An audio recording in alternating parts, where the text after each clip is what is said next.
Week after the Key Bridge in Baltimore collapsed. It's got some folks here wondering why there's not more money for the Interstate 10 bridge project here. Yeah, and Shelby, this has been an ongoing conversation. Last week, the state transportation department announced it would be delaying that project now. The costs are going up, they say. Brendan Kirby is in the Fox 10 News Center now with the very latest. Brendan, highway leaders say they're exploring some cost-saving options now. Yeah, they are, Shelby and Lenise. The problem is those options are limited considering all the federal requirements for this project. Some local leaders say that they're hoping for more help from the federal government. Taking care of the people in Southwest Alabama. Fairhope City Council President Jack Burrell took notice when President Joe Biden pledged full support from the federal government to rebuild the Key Bridge in Baltimore after a disaster involving a runaway ship. Burrell, who's also chairman of the Eastern Shore Metropolitan Planning Organization, says he understands the Key Bridge falls under emergency funding.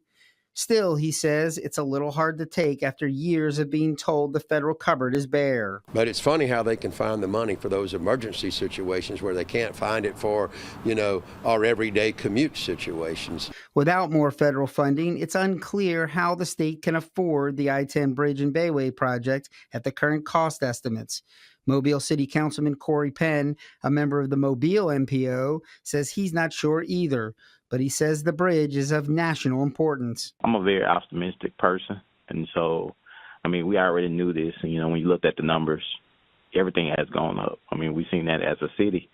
We know how important this project is, not just for Baldwin County and Mobile County, but for our region and our nation. It's a big project that affect a lot of people. A lot of people travel this.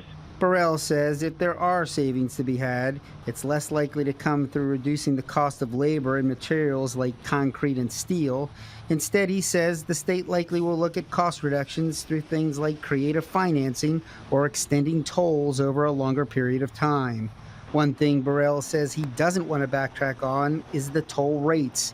The MPOs and the Alabama Department of Transportation resuscitated this proposal by pledging to hold tolls to $2.50 per crossing for drivers with transponders. We're holding ALDOT's feet to the fire on the $2.50 toll. So I'm going to say right now it can be. I know that putting that into the framework and putting that restriction on it, it makes it harder for them.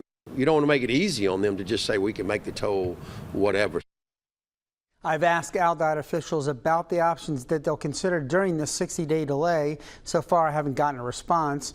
Burrell says that local leaders are organizing a trip to the nation's capital to plead their case.